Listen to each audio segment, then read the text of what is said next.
আমরা দেখতে পাচ্ছি আমাদের সম্মুখে উপস্থিত হয়েছেন আজকে এই সমাবেশে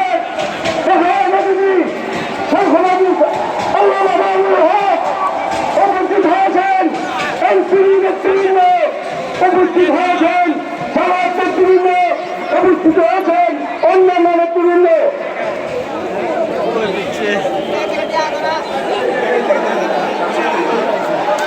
এখন আপনাদের সম্মুখে বক্তব্য রাখবেন এনসিপি জেলা মহাসচিব ও সদস্য সচিব ফয়সাল মাহমুদ।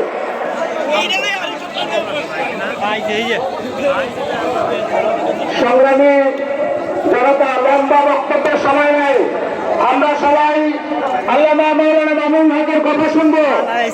আপনারা একটু ধৈর্য ধারণ করবেন।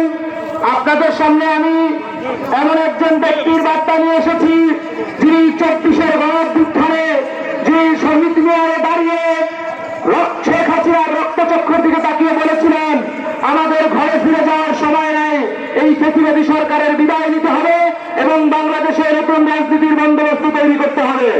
এবং এমন একজন নেতাকে সাথে নিয়ে আপনাদের সামনে এসেছি যিনি তার জীবনের 3টি বছরের বেশি সময় শেখ হাসিনার রক্তচক্ষু উপেক্ষা করে জেল খেটেছিলেন। তিনি হচ্ছেন মাওলানা মামুনুল হক।